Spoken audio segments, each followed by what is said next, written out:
আমন্ত্রণ দুপুরের বাংলাদেশে শুরুতেই জানিয়ে দেব শিরোনামগুলো। রাজনৈতিক মতৈক্য থাকলে সংশোধনের মাধ্যমেই সংবিধানের বড় পরিবর্তন সম্ভব বলছেন বিশেষজ্ঞরা। বিতর্ক এড়াতে অতীত থেকে শিক্ষা নেয়ার আহ্বান। সংশোধনীগুলো যে বারবার আদালতে নিয়ে আসা হচ্ছে, সেটা আনা হলেও সেটাকে যাতে আদালত এই ব্যাপারে ইন্টারফেয়ার না করে, হস্তক্ষেপ না করে। তারা যে কনসেনসাসে পলিটিক্যাল পার্টিগুলো পৌঁছেছিলেন তা সেখানে পৌঁছানো যাবে, সেই ব্যাপারগুলো এখন তাদের পার্লামেন্টে ডিবেট করে বা আলোচনা করে সমাধান করতে হবে। জুলাই পদযাত্রা কর্মসূচিতে এনসিপির কৌশলগত পরিবর্তন, গুরুত্ব দেয়া হচ্ছে তৃণমূলে। জামায়াতের সাথে জোটের প্রভাব পড়েছে নারী নেতৃত্বে। আমার পার্টি যেমন তার ওমেন লিডারশিপ নিয়ে কোনো প্রবলেম নাই, কিন্তু যখন জামাতের সাথে জোট করা হয়েছে নারীর প্রশ্নে বাকি 10 দলও ঐক্যমত্যে আসতে পারেনি। এই মুহূর্তে এনসিপি সবচেয়ে বেশি ফোকাস করা উচিত তাদের তৃণমূল সংগঠনকে শক্তিশালী করার ক্ষেত্রে। বৈরী আবহাওয়ায় বেশিরভাগ সবজির দাম ছুঁয়েছে 100-র ঘর। কাঁচামরিচ আর শসার ডাবল সেঞ্চুরি। স্বস্তি নেই ডিম ও মাছের দরেও। থানচির তিনদুর স্কুল যেন দুর্গম পাহাড়ের করুণ শিক্ষা ব্যবস্থার প্রতিচ্ছবি। অষ্টম শ্রেণীর পর ঝরে যায় অনেকেই। জাতীয়করণের ঘোষণায় আশার আলো। আমাদের ছেলে মেয়ে তাদেরকে এখানে পড়াশোনা করতে পারবো। দূর দূরান্ত যেসব শিক্ষা প্রতিষ্ঠান আছে ওখানে আপনার গিয়ে লেখাপড়া করা সম্ভব হচ্ছে না, যার ফলে ঝরে পড়ার হারটা কিন্তু বেশি।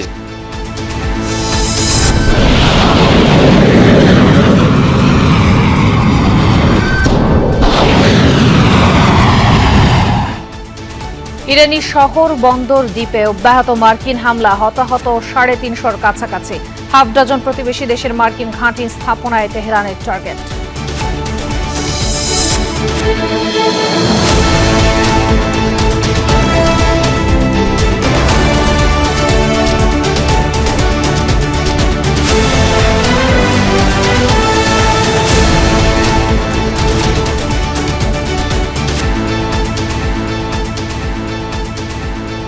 দেখছিলেন শিরোনামগুলো। এছাড়াও দেশ বিদেশের আরো খবর নিয়ে দুপুরের বাংলাদেশে আপনাদের সাথে আছি আমি খান তাজনিনা হাসান। সংশোধনীর মাধ্যমে সংবিধানের বড় পরিবর্তন সম্ভব বলে মনে করেন বিশেষজ্ঞরা। তবে কেউ কেউ মনে করেন সংবিধান সংশোধন জটিল আইনি প্রক্রিয়া। এতে অতীতের মতো আদালতের হস্তক্ষেপে যে কোনো সংশোধনীও বাতিল হতে পারে। দুপক্ষই অবশ্য বলছে রাজনৈতিক সমাধান ছাড়া এই বিতর্ক বন্ধ হবে না। আরিফুর রহমান সবুজের রিপোর্ট। আমরা মহান জাতীয় সংসদে কার্যপ্রণালী বিধি, সংবিধান এবং রেওয়াজসমূহ অনুসরণ করতে চাই। সংবিধান সংস্কার পরিষদের শপথ নেয়া না নেয়াকে কেন্দ্র করে প্রথম দিন থেকেই উত্তপ্ত ত্রয়োদশ জাতীয় সংসদ। এ নিয়ে সরকারি ও বিরোধী দলের বিতর্ক থামছেই না। সময় গড়িয়েছে, শেষ হয়েছে সংবিধান সংস্কার পরিষদের প্রথম অধিবেশন ডাকার নির্ধারিত সময়। সোমবার সংসদে গঠন করা হয় সংবিধান সংস্কার কমিটি। বিরোধী দলকে কমিটিতে নাম দেওয়ার প্রস্তাব করা হয়, কিন্তু তা প্রত্যাখ্যান করে ওয়াকআউট করে সংসদ থেকে। আমরা মনে করি যে জনগণের এই অভিপ্রায় মতামতকে কোনোভাবেই অগ্রাহ্য অপমান করা উচিত হবে না। গণভোটের গণরায়কে যদি সম্মান দিতে হয়, এই সংবিধানকে সংশোধন করতে হবে। সংবিধান বিশেষজ্ঞরা বলছেন রাজনৈতিক তর্ক থাকবেই, তবে সাংবিধানিক নির্দেশনা মানতে বাধ্য সংসদ। বিতর্ক এড়াতে সংবিধানের 142 অনুচ্ছেদ অনুযায়ী 2/3 সংখ্যাগরিষ্ঠতার মাধ্যমে সংবিধান সংশোধনের পক্ষে তারা। আপনি কি গণভোটটা এইভাবে অর্ডারের মাধ্যমে করার কোনো সুযোগ আছে? সংবিধান কি সেটা পারমিট করে? এই কোশ্চেনটা একটা সময় আসবেই, কারণ ওই সময় আমাদের সংবিধানে গণভোটের অস্তিত্ব ছিল না। তো এই ডিবেটটা যখন আসবে তখন এই যত সংস্কারই হোক সবগুলোই কিন্তু আপনার অবৈধ হওয়ার একটা সুযোগ তৈরি হবে। যদি আদালতে একটা না একটা সময় কেউ চ্যালেঞ্জ করবি, তো ওই ঝুঁকিতে আমরা কেন যাব? সংবিধান সংশোধনের ক্ষেত্রে জুলাই জাতীয় সনদের পাশাপাশি ত্রয়োদশ সংশোধনীর রিভিউ এবং পঞ্চদশ সংশোধনী বাতিলের রায়ের নির্দেশনা আমলে নেয়ার উপর জোর দিয়েছেন সংবিধান বিশেষজ্ঞরা।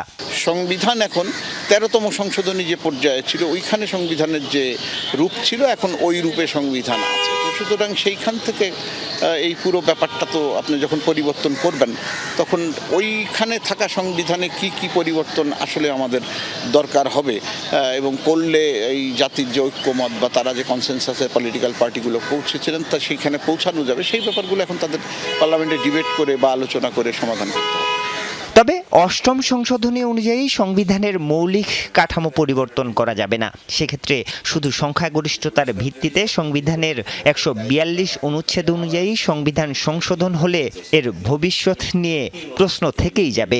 সংশোধনীগুলো যে বারবার আদালতে নিয়ে আসা হচ্ছে, সেটা আনা হলেও সেটাকে যাতে আদালত এই ব্যাপারে ইন্টারফেয়ার না করে, হস্তক্ষেপ না করে, সেই ব্যাপারে একটা শক্ত যুক্তি হিসাবে বলা যেত যে এটা সংসদের সংশোধনী নয়, বরং এটা একটা সংস্কার পরিষদের সংস্কার। সংবিধান বিশেষজ্ঞরা বলছেন সংবিধান আইনি দলিল হলেও রাজনীতির সাথে ওতপ্রোতভাবে জড়িত, তাই এর গতি প্রকৃতির উপরও নির্ভর করবে সংশোধনের ভবিষ্যৎ। এই সংবিধানের কিছু অংশ ওনারা মেনেছেন, কিছু অংশ ওনারা মানেন নাই। আরিফুর রহমান সবুজ, যমুনা নিউজ, ঢাকা। স্বাক্ষরিত জুলাই সনদের প্রতিটি অক্ষর বাস্তবায়ন করা হবে, এমনটা জানালেন স্থানীয় সরকারমন্ত্রী মির্জা ফখরুল ইসলাম আলমগীর। বলেন, জুলাই সনদ নিয়ে বিভ্রান্তি সৃষ্টির চেষ্টা চলছে বিরোধী দলের মধ্যে। সকালে জাতীয় প্রেস ক্লাবে ঢাকা বিশ্ববিদ্যালয়ের সাবেক উপাচার্য প্রফেসর এমাজউদ্দিন আহমেদের ষষ্ঠ মৃত্যুবার্ষিকীর আলোচনা সভায় এই কথা বলেন তিনি। জানান, গণভোটে উল্লেখিত জুলাই সনদের কিছু অংশ নিয়ে রাজনৈতিক দলগুলোর সঙ্গে আলোচনা হয়নি। বলেন, বিরোধী দল মুখরোচক কথা বলে জনগণকে বিভ্রান্ত করার চেষ্টা করছে। মনে করিয়ে দেন, নির্বাচনের আগে থেকেই সংবিধান সংস্কার নয়, সংবিধান সংশোধনের কথা বলেছে বিএনপি। এ সময় মন্ত্রী বলেন, বিরোধী দল ক্ষমতায় যাওয়ার জন্য জুলাইকে ব্যবহার করতে চায়, কিন্তু জুলাইকে ক্ষমতায় যাওয়ার হাতিয়ার হিসেবে ব্যবহার করতে চায় না বিএনপি। আমরা বারবারই এই কথা বলে এসেছি এবং আমরা উই আর কমিটেড। আমরা 31 দফাতে যেমন কমিটেড, ঠিক তেমনিভাবে আমরা কমিটেড হচ্ছি জুলাই সনদে, কিন্তু সেটা আমরা যেভাবে চেয়েছি সেভাবে আমরা বলছি। এখানে সম্পূর্ণভাবে ভুল ব্যাখ্যা দেওয়া হচ্ছে যে আমরা জুলাই সনদ বাস্তবায়ন করতে চাই না। আমরা জুলাই সনদ বাস্তবায়ন প্রত্যেকটি অক্ষর আমরা পালন করব, এটা হচ্ছে আমাদের কমিটমেন্ট। এবার জুলাই পদযাত্রার কৌশল বদলেছে জাতীয় নাগরিক পার্টি এনসিপি।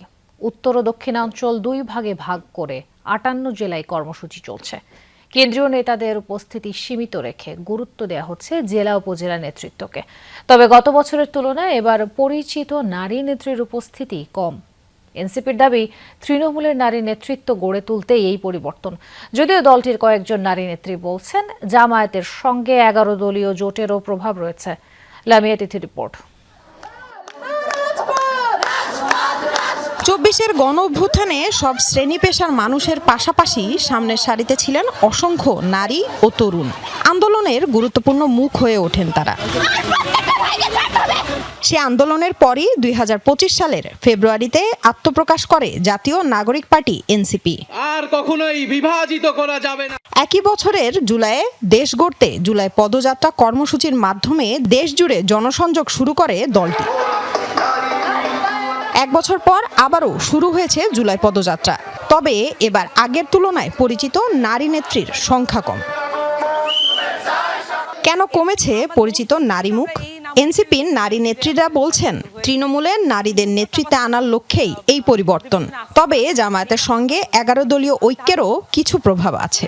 আমার পার্টি যেমন তার ওমেন লিডারশিপ নিয়ে কোনো প্রবলেম নেই, কিন্তু যখন জামাতের সাথে জোট করা হয়েছে বা জামাত সহ এখানে 11 দলীয় ঐক্যে আরও অনেকগুলো ইসলামপন্থী জোট আছে, এখন ওনারা যেভাবে নারীদের অধিকার, নারীদের অংশগ্রহণ এবং সামাজিকভাবে তাদেরকে রাখার ব্যাপারে যেইভাবে তারা একমত, এই একমত ঐক্যমত্য এনসিপি ব্যতীত বাকি 10 দলের ব্যাপারে ঐক্যমত্য নাই।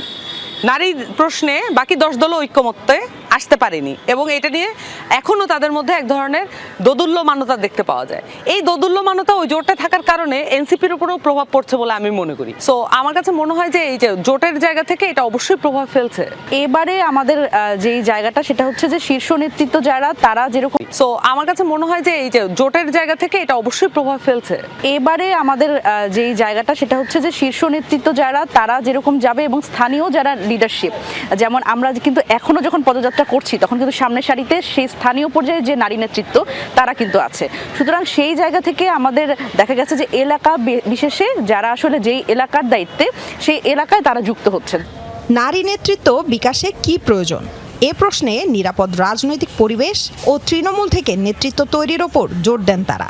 রাজনীতিতে নারীদের আনার ক্ষেত্রে আমাদের আগে সামাজিক নেতৃত্বের মাধ্যমে সেখানে এনকারেজ করতে হবে এবং সেই লিডারশিপগুলোকে আসলে আমাদের রাজনীতিতে আনার জন্য উদ্বুদ্ধ করতে হবে। সুতরাং এটা আমি মনে করি এটা আসলে সকল রাজনৈতিক দলেরই এই দায়িত্বটা নেওয়া দরকার, যে এই নেতৃত্ব একদম তৃণমূল পর্যায় থেকে তুলে আনা। পলিটিক্সের ফিল্ডটা যথেষ্টই কণ্টকাকীর্ণ এবং এখানে নিরাপত্তার অভাব আছে এবং সোশ্যাল শেমিংয়ের মানে আশঙ্কা আছে। এগুলো কেয়ার না করেও, এগুলোকে তোয়াক্কা না করেও নারীরা যে এগিয়ে আসবে, এটার জন্য আপনাকে বিশেষ ব্যবস্থা নিতে হবে। আমি বলবো বিশেষ ব্যবস্থার অভাব আছে, তবে ছোট ছোট উদ্যোগের অভাব নেই, অনেক উদ্যোগই নেওয়া হচ্ছে, এগুলো কার্যকর হয়ে উঠছে না আর কি। এদিকে উত্তরাঞ্চলের মুখ্য সংগঠক সার্জিস আলম জানান, এবার প্রায় 58 জেলা এবং 100 উপজেলা পৌরসভায় পদযাত্রা হবে। কেন্দ্রীয় নেতৃত্ব সীমিত রেখে জেলা ও উপজেলা পর্যায়ের নেতাকর্মীদেরই বেশি সম্পৃক্ত করা হচ্ছে। আমাদের পদযাত্রায় 2 ভাগে বিভক্ত, উত্তরাঞ্চল এবং দক্ষিণাঞ্চল, এবং প্রতিটি টিমে আমরা কেন্দ্রীয় নেতৃবৃন্দ অল্প কয়েকজন থাকছি। আমরা স্থানীয় যারা নেতৃবৃন্দ আছে আমাদের উপজেলা পর্যায়ে, জেলা পর্যায়ে, তাদেরকে বেশি সুযোগ দিচ্ছি, কারণ আমরা মনে করি এই মুহূর্তে এনসিপির সবচেয়ে বেশি ফোকাস করা উচিত তাদের তৃণমূল সংগঠনকে শক্তিশালী করার ক্ষেত্রে। 2026 সালের ত্রয়োদশ জাতীয় সংসদ নির্বাচনকে সামনে রেখে জামায়াতে ইসলামীর সঙ্গে 11 দলীয় জোটে যায় এনসিপি। এরপর দল ছেড়েছেন কয়েকজন নেতা, আবার কেউ কেউ স্বতন্ত্রভাবেও নির্বাচনে অংশ নিয়েছেন। লামিয়া তিথি, যমুনা নিউজ, ঢাকা। চারুকলার বকুলতলায় দ্বিতীয়বারের মতো আয়োজিত হলো ঘনঘটা। আয়োজনে ছিল অর্থী ডান্স একাডেমি, যেখানে 2.5 বছর থেকে 60 বছর বয়সীরাও নৃত্য প্রদর্শন করেন। সকাল থেকেই ঢাকা বিশ্ববিদ্যালয়ের চারুকলায় জড়ো হতে থাকেন শিল্পী, অতিথি, দর্শনার্থীরা। সকাল 11টায় শুরু হয় মূল আনুষ্ঠানিকতা। মূলত বর্ষাকে বরণ করে নিতেই এই আয়োজন। প্রায় 300 নৃত্যশিল্পী অংশ নেন। বাংলার নানা গান, গল্প, কবিতার সাথে পা মেলান তারা। উঠে আসে বর্ষা কথন। আয়োজনের মূল আকর্ষণ ছিল ছাতা ছাড়াই উপস্থিত থাকতে হবে দর্শনার্থীদের, ভিজতে হবে একসাথে। নারীদের নীল, সবুজ বা সাদা শাড়ি এবং পুরুষদের পাঞ্জাবি পরিধানের অনুরোধ জানানো হয়। এই আয়োজন থেকে বন্যার্তদের জন্য তহবিল উত্তোলন করা হয়, যা পৌঁছে দেওয়া হবে দুর্গত এলাকাগুলোয়। রাঙামাটিতে বন্যা পরিস্থিতির উন্নতি হলেও পাহাড় ধসের ঝুঁকি রয়েছে। প্রস্তুতি চলছে কাপ্তাই বাঁধে পানি ছাড়ার। সকাল পর্যন্ত কাপ্তাই হ্রদে পানির উচ্চতা বেড়ে 104.01 ফুট MSL এ পৌঁছেছে। উজানের ঢলের কারণে পানি আরও বৃদ্ধির আশঙ্কা রয়েছে। কর্মকর্তারা জানান, আগামীকাল বাঁধের 16টি স্পিলওয়ে গেট 6 ইঞ্চি করে খুলে প্রাথমিকভাবে প্রায় 9000 কিউসেক পানি ছাড়া হতে পারে। পরিস্থিতি অনুযায়ী গেট আরও খুলে দেওয়ার সিদ্ধান্ত নেওয়া হবে।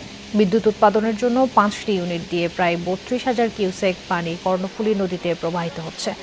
এদিকে টানা ও ভারী বর্ষণ এবং পাহাড়ি ঢলে বন্যা পরিস্থিতির উন্নতি হলেও স্বাভাবিক হয়নি জনজীবন। নিচু এলাকা ও নদী খাল সংলগ্ন বসতিতে এখনও জলাবদ্ধতা রয়েছে। বন্যা পরবর্তী পরিস্থিতি মোকাবেলায় প্রস্তুত আছে সরকার। পুনর্বাসন না হওয়া পর্যন্ত সব কাজ অব্যাহত থাকবে, এমনটা জানিয়েছেন অর্থমন্ত্রী আমির খসরু মাহমুদ চৌধুরী। সকালে চট্টগ্রাম নগরীর পতেঙ্গা এলাকায় বন্যা দুর্গতদের মাঝে ত্রাণ বিতরণ করেন তিনি। এ সময় অর্থমন্ত্রী বলেন, বন্যায় চট্টগ্রামে 7 লাখ মানুষ পানিবন্দী ছিল। এর মধ্যে 40,000 পরিবারকে চাল, 75,000 পরিবারকে শুকনো খাবার এবং 40,000 পরিবারকে রান্না করা খাবার বিতরণ করা হয়। পুনর্বাসন প্রক্রিয়া দ্রুতই শুরু হবে বলেও জানান মন্ত্রী। বন্যার পর স্বাস্থ্য ঝুঁকি মোকাবেলায় ওষুধ সহ যাবতীয় জিনিস প্রস্তুত আছে। পুনর্বাসন প্রক্রিয়া শেষ না হওয়া পর্যন্ত সরকারের পক্ষ থেকে সমস্ত কার্যক্রম অব্যাহত থাকবে বলেও জানিয়েছেন অর্থমন্ত্রী। বীজ দরকার, সার দরকার, ইত্যাদি ইত্যাদি যা প্রয়োজনীয় পুনর্বাসন কাজ এরপরে শুরু হয়ে যাবে। এবং স্বাস্থ্য সেবা, যেখানে অসুখ বিসুখের একটা বন্যার পরে একটা সাধারণত দেখা যায় একটা প্রকোপ দেখা যায়, সেজন্য ওষুধ বিশুদ্ধ সব প্রস্তুত আছে। টানা বৃষ্টির প্রভাবে অস্থির রাজধানীর কাঁচা বাজার। বেশিরভাগ সবজি কিনতে গুনতে হচ্ছে 100 থেকে 120 টাকা। আর ভালো মানের কাঁচামরিচ, শসার দাম ছুঁয়েছে ডাবল সেঞ্চুরি। তবে আমদানি বাড়ায় টমেটোর দাম কিছুটা কমেছে।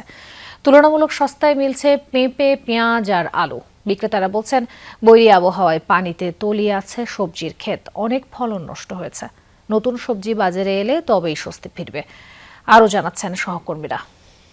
টানা বৃষ্টিতে নগরবাসী নানা রকম ভোগান্তিতে তো পড়েই, কিন্তু বৃষ্টি হলেই নিত্যপণ্যের বাজার দর যেন সেই দুর্ভোগে নতুন একটি মাত্রা যোগ করে। এই কথা বলছি কেননা এই কয়েকদিনের বৃষ্টিতে বেশিরভাগ সবজির দামই কেজি প্রতি বেড়েছে 20 থেকে 40 টাকা, অনেক সবজির দাম 60 টাকা পর্যন্ত বেড়েছে। কাঁচামরিচ, শসা এগুলো মানভেদে 200 টাকা অর্থাৎ ডাবল সেঞ্চুরি পর্যন্ত করে ফেলেছে। অন্যদিকে করলা, বেগুন এগুলোর দামও ঊর্ধ্বমুখী। সর্বোচ্চ দাম 200 টাকা আর সর্বনিম্ন দাম 120 টাকা। ওই বৃষ্টির কারণে, বন্যার কারণে গাছ পালা মরে গেছে। 40, 50, 60 টাকা থেকে 200 টাকা 4-5 গুণ দামে কিনতে হচ্ছে শসা, তার মানে অনেক বেশি। এইভাবে সব পণ্যের দাম যদি বেশি হয় তাহলে সেটা সাধারণ মানুষের জন্য অবশ্যই নাভিশ্বাসের কারণ হয়ে যাচ্ছে। বিক্রেতারা বলছেন বৃষ্টির কারণে বিভিন্ন জায়গায় সবজির ক্ষেত তলিয়ে গিয়েছে, এ কারণে অনেক সবজি পচে গিয়েছে। এছাড়াও বৃষ্টিতে রাজধানীতে যোগানো এক ধরনের সরবরাহ সংকট দেখা দিয়েছে। নতুন করে যখন আবার সবজি বাজারে উঠবে তখন এই দাম অনেকটাই সহনীয় হয়ে আসবে। সব জায়গায় তো পানি কমার সময় অনেক সবজি নষ্ট হয়ে গেছে, অনেক রকম নষ্ট হয়ে গেছে। বিভিন্ন সময় বিভিন্ন সিন্ডিকেট থাকে, আর দেখা গেল যে এক দোকানদারে যা বেচবো 10 দোকানদারে একই বেচবো, এটার নিচে আর আসবে না। আমরা যাচ্ছি কুমিল্লায় সহকর্মী খোকন চৌধুরীর কাছে। ধন্যবাদ হুমায়ুন। আমি এখন রয়েছি নগরের রাজগঞ্জ কাঁচা বাজারে। সবজির দাম আসলে অনেকটাই ঊর্ধ্বগতি, অর্থাৎ বেশিরভাগ সবজি কিন্তু 100 থেকে 150 টাকা দরে বিক্রি হচ্ছে। এক বর্ষা তো পাই লাগে, সবজির দাম বাড়তি এলাকায় মানুষ কমিটি। যারা সাধারণ ক্রেতা রয়েছেন তাদের কিন্তু আসলে একটি হিমশিম অবস্থা। তারা বলছেন যে তাদের আয়ের সঙ্গে ব্যয় মিলিয়ে উঠতে না পারার কারণে কিন্তু তাদেরকে আসলে চরম ভোগান্তিতে পড়তে হয়। জিনিসপত্রের দাম কি বলবো আর, আমাদের লাগানোর বাইরে। আমরা যে কিনবো এই সাহসে কুলে না। চলে যাচ্ছি শেরপুরে, অপেক্ষা করছেন সহকর্মী উজ্জ্বল মাহমুদ আদিল। ধন্যবাদ। গত কয়েকদিনে টানা বর্ষণ এবং উজান থেকে নেমে আসা পাহাড়ি ঢলে শেরপুর সদর উপজেলা সহ বিভিন্ন উপজেলায় কিন্তু ব্যাপকভাবে সবজির ক্ষয়ক্ষতি হয়েছে। কৃষি অফিস সূত্রে আমরা যতটুকু জেনেছি, তাদের কাছে যে হিসাব আছে মাত্র 50 হেক্টর জমিতে তারা বলছে যে সবজির আবাদ এবং সেই 20 তলার ক্ষয়ক্ষতি হয়েছে। আসলে বাস্তবে কিন্তু এই ক্ষয়ক্ষতির পরিমাণ অনেকটাই বেশি। 15,000 টাকা খরচ এই বৃষ্টি জাপকায় সব নষ্ট হয়েছে। বৃষ্টি হওয়ার কারণে আমার এই করলা ক্ষেত মারা গেছে এবং কি তিতে পচা মাটিতে পড়ে গেছে। বৃষ্টির কারণে নাই বাগুন নাই মার খাইছে। এই ছিল আমার কাছে শেরপুর থেকে সবজি ক্ষয়ক্ষতি নিয়ে আমার কাছে সর্বশেষ। রাজধানীর কাঁচা বাজারে যেন দাম বৃদ্ধির প্রতিযোগিতা চলছে। বেশিরভাগ মাছের দাম কেজিতে বেড়েছে 50 থেকে 100 টাকা পর্যন্ত। যোগান সন্তোষজনক, কিন্তু ছুটির দিনে আড়ত থেকে বাড়তি দামে মাছ কিনতে হচ্ছে এমন অজুহাত বিক্রেতাদের। একই চিত্র ডিমের বাজারেও। ডজন প্রতি দাম বেড়েছে 10 থেকে 15 টাকা। বৃষ্টির প্রভাব এখনো কাটেনি রাজধানীর কাঁচা বাজার থেকে। সপ্তাহ ব্যবধানে মিঠা পানির বড় মাছ কেজিতে দাম বেড়েছে 50 টাকা পর্যন্ত। বিক্রেতাদের অজুহাত, সরবরাহ আগের থেকে বেড়েছে, কিন্তু সাপ্তাহিক ছুটির দিনের দাম কিছুটা বাড়তি থাকে। বাজারে দেখা মিলছে ইলিশ ও জাটকারও। বর্তমানে হয়েছে বৃষ্টি বদল হয়েছে, এই জন্য অন্য মাছের দাম একটু বাড়ছে, চিংড়ি মাছের দামটা একটু কমছে। বড় মাছই নাই, ভবিষ্যৎ 2-1টা মাছ পাওয়া যায়। পাইকারের খেলায় মাছ কিনাই যায় না। পাবদা মাছ বেচা আছে 500 টাকা কেজি, গোলসা ট্যাংরা 700 টাকা কেজি, এরপরে দেশি বাইলা আছে 1200 টাকা কেজি। এরা যেটা বলে যে মাছ আসছে না, এবং সেই সুযোগে তারা অনেক প্রচুর পয়সার দাম চাচ্ছে। স্বস্তির দেখা মিলছে মুরগির বাজারেও। ব্রয়লার বিক্রি হচ্ছে 185 টাকা কেজিতে, সোনালী মুরগি বিক্রি হচ্ছে 360 টাকায়। নতুন করে দাম বাড়েনি মুরগির। আর দেশি মুরগির মাংস কেজিতে বিক্রি হচ্ছে 680 টাকায়। যেভাবে দ্রব্যমূল্যের দাম বাড়তেছে, এইভাবে বাড়তে থাকলে তো যারা মধ্যবিত্ত তাদের তো হাতে নাগালে বাইরে চলে যাবে। আবার দেখবেন আমদানি কমে যাবো, আবার 400 টাকা কেজি হয়ে যাবো। আঙ্গুর কিছু করে না, আমরা যত কম পারি তত বেশি আঙ্গুর বালা, কাস্টমার খুশিতে। মধ্যবিত্তের আমিষের চাহিদা পূরণের শেষ ভরসা ডিমের বাজার। তবে ডিমের দামে ঊর্ধ্বগতি। লাল ডিমের ডজন 135 টাকা, হাঁসের ডিমের জন্য গুনতে হচ্ছে 210 টাকা। সাদা ডিম বিক্রি হচ্ছে 125 টাকা ডজনে, বলছে আমদানি কম ডিমের। আর যে ডিমান্ড আছে এরা করতেছে যে বৃষ্টির কারণে ডিমের দামটা বেশি, যে ওরা নাকি আনতে খরচ বেশি, বা যে জায়গায় ফার্ম এই জায়গায় গাড়ি যাইতে পারে না। লাগামহীন এই পরিস্থিতিতে বিপাকে পড়েছে সীমিত আয়ের মানুষরা। আয়ের সাথে ব্যয়ের সঙ্গতি মেলাতে হিমশিম খাচ্ছে তারা। সাধারণ ক্রেতাদের অভিযোগ, তদারকির অভাবে ইচ্ছামতো দাম হাঁকানোর সুযোগ পাচ্ছে ব্যবসায়ীরা। শাজদিন অন্তরা, যমুনা নিউজ, ঢাকা।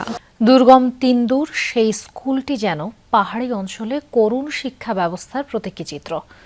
কণ্টকাকীর্ণ পথ পেরিয়ে যার টিকে থাকা। বোট চালিয়ে স্কুলের খরচ যোগান প্রধান শিক্ষক। জরাজীর্ণ অবকাঠামো, অনুন্নত যোগাযোগ ব্যবস্থা সহ বহু সমস্যার পরও আলো ছড়াচ্ছে প্রত্যন্ত পাহাড়ে। প্রধানমন্ত্রীর নির্দেশে জাতীয়করণ করায় বান্দরবানের থানচির স্কুলটি এখন আলোচনায়।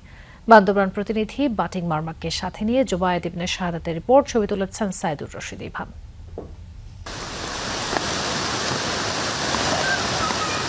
বৃষ্টিস্নাত দিন, সূর্যের দেখা নেই, অন্ধকার শ্রেণীকক্ষে চলছে পরীক্ষা, দরজা জানালা দিয়ে প্রবেশ করা ক্ষীণ আলোই ভরসা।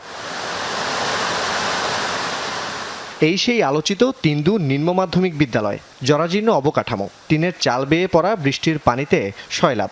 বান্দরবনের প্রত্যন্ত থানচি এলাকার এই স্কুলটি যেন দুর্গম অঞ্চলে শিক্ষা ব্যবস্থার প্রতীকী চিত্র।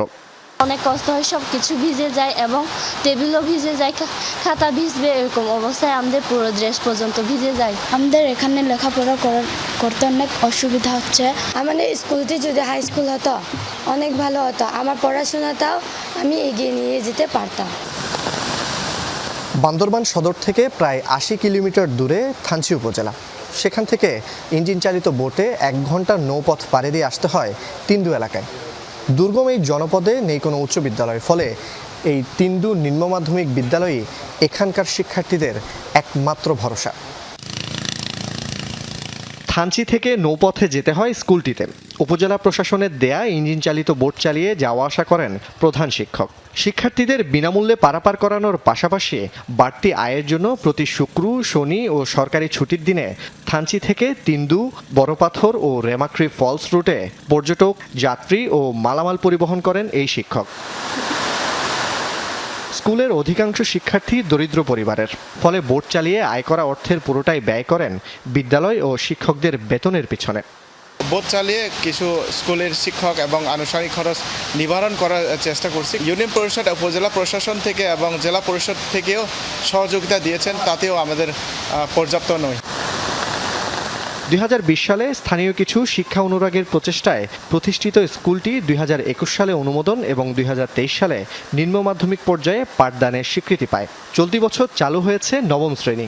বর্তমানে ষষ্ঠ থেকে নবম শ্রেণী পর্যন্ত শিক্ষার্থী ৫৬ জন।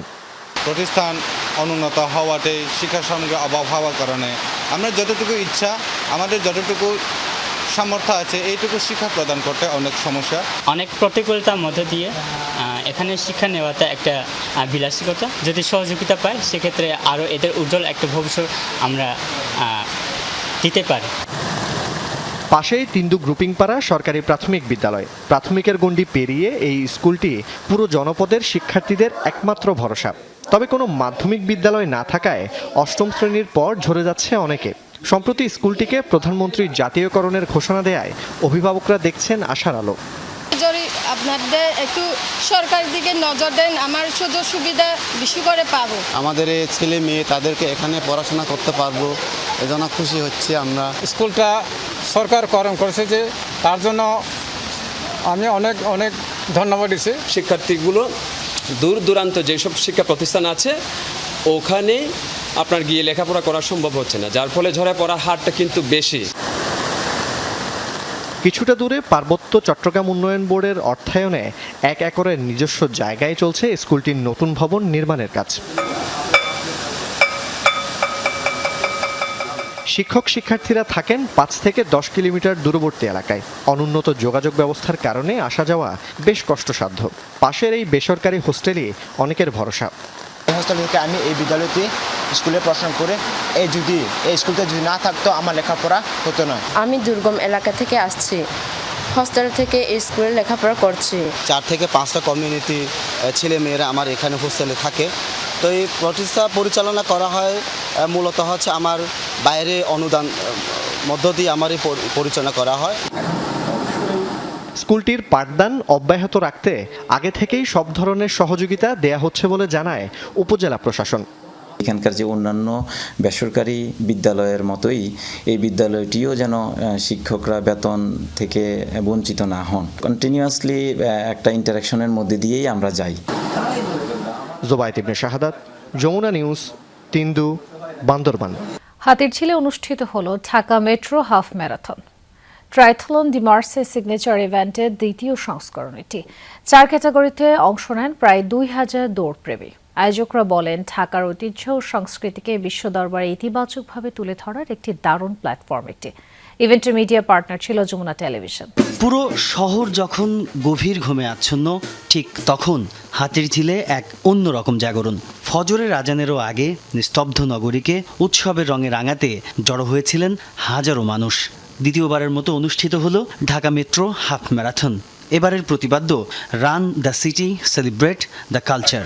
এবারের আয়োজনে 21.1 কিলোমিটারের মূল হাফ ম্যারাথনের পাশাপাশি ছিল 15 কিলোমিটার, 7.5 কিলোমিটার ক্যাটাগরি এবং শিশুদের জন্য ছিল বিশেষ 1 কিলোমিটার ক্যাটাগরি। বাবা বলেছেন দৌড়ালে শক্তি হয়, এই জন্য আমি দৌড়াই। ফার্স্ট হতে চেয়েছিলাম, হয়েছি ফোর্থ। আমি 1 কিলোমিটার আজকে দৌড়াইছি, 1 কিলোমিটার দৌড়া অনেক ভালো লাগছে। আমি 1 কিলোমিটার কিডস রেস করেছি, ওখানে পজিশন 4th।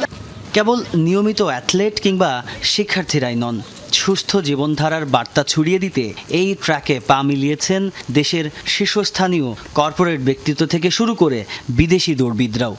সব আয়োজন, হাইড্রেশন পয়েন্ট ওয়াজ 10 on 10, আর ওয়েদার অলসো ফেভার করেছে। আপনি ডিসিপ্লিন, কনসিস্টেন্সি যদি ধরে রাখতে পারেন জীবনের প্রতিটা ক্ষেত্রে, শুধু রান না, তাহলে উইল বি সাকসেস। আমি 7.5 কিলো ফিমেলের মধ্যে চ্যাম্পিয়ন, মানে আমার খুবই ভালো লাগতেছে, মানে এক্সাইটেড। আমি আমার ফ্যামিলির মধ্যে আমি এটা ছড়াতে পেরেছি, এই কারণে বলবো যে আমি দৌড়তে এত বেশি দৌড়েছি যে ওরা আমার এই দৌড়ের প্রেমে পড়েছে। দৌড় শেষে মেডেল নিয়ে উদযাপনে মেতে ওঠেন দৌড়প্রেমীরা। ফটোবুথে দাঁড়িয়ে স্নিগ্ধ সকালের ছবি ফ্রেমবন্দি আর খোশ গল্পে মেতে ওঠেন তারা। ইন্ডাস্ট্রি গ্রো করছে, একটা কালচারাল শিফট হয়েছে, মানুষের মন মানসিকতা পাল্টেছে, সামাজিকভাবে এটা একটা সামাজিক আন্দোলনের রূপ নিয়েছে। হ্যাঁ, সো আমার মনে হয় এটা has a very positive impact. ডিসেম্বরে বা নভেম্বরের লাস্ট উইকে আমি টেকনাফ টু তেঁতুলিয়া দৌড়াবো। যান্ত্রিক এই শহরের ব্যস্ত জীবনযাপন পেরিয়ে সুস্থ সংস্কৃতি আর সৌহার্দ্যের এক অনন্য মেলবন্ধন এই হাফ ম্যারাথন, বলেন আয়োজকরা। আমাদের যে একটা কালচার আছে, সেই কালচারটাকে তুলে ধরা, সুস্থ থাকার জন্য সবচেয়ে বড় এবং সহজ উপায় হচ্ছে রান করা। সেই রানকে প্রমোট করার জন্য বা সেই রানকে এগিয়ে নেওয়ার জন্য, সুস্থতা বার্তা দেওয়ার জন্য মূলত আমাদের এই ম্যারাথন আয়োজন। পরে হাতিরঝিলের অ্যাম্ফি থিয়েটারে হয় পুরস্কার বিতরণী পর্ব। বিভিন্ন ক্যাটাগরির শীর্ষস্থান অর্জনকারীদের হাতে তুলে দেওয়া হয় প্রাইজ মানি ও সম্মাননা। ইভেন্টের পার্টনার ও স্পন্সরদের প্রতিনিধিদের হাতেও তুলে দেওয়া হয় ক্রেস্ট। তাজনুর ইসলাম, যমুনা নিউজ, ঢাকা। একে তো যুদ্ধবিরতি লঙ্ঘন, তার উপর টানা 6ষ্ঠ রাতের মতো ইরানে হামলা চালালো যুক্তরাষ্ট্র। দেশটির সামরিক সক্ষমতা দুর্বল করার দাবি সেন্টকমের। তেহরানের দাবি, গেল কয়েকদিনের আগ্রাসনে প্রাণ হারিয়েছেন 40 বেসামরিক, আহত 3 শতাধিক। প্রথমবার সিরিয়া সহ প্রতিবেশী দেশগুলোর মার্কিন ঘাঁটি ও স্থাপনাগুলোয় অব্যাহত ইরানি অভিযান। যুদ্ধবিরতির পর শুরু হওয়া হামলা পাল্টা হামলায় ক্রমেই ভয়াবহ রূপ নিচ্ছে যুক্তরাষ্ট্র ইরান সংঘাত।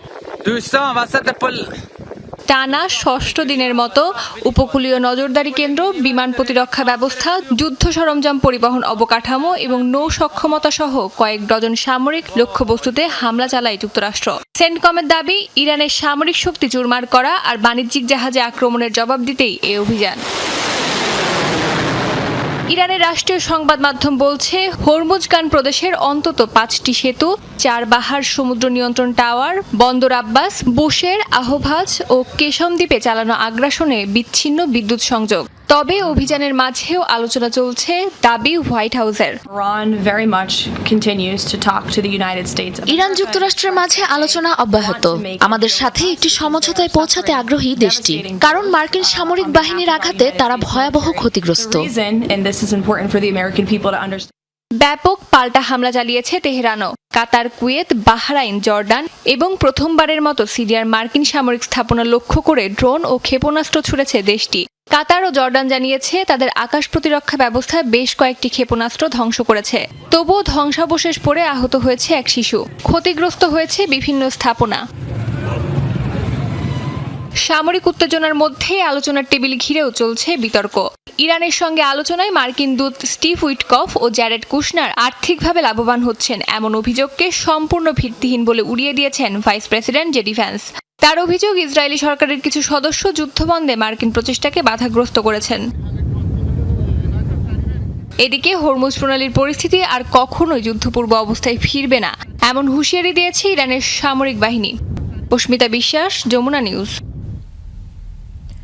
ইরাক সীমান্ত হয়ে লেবাননের সশস্ত্র গোষ্ঠী হিজবুল্লাহর উদ্দেশ্যে যাওয়া অস্ত্র ও মিসাইলের একটি বিশাল চালান জব্দ করেছে সিরিয়া প্রশাসন।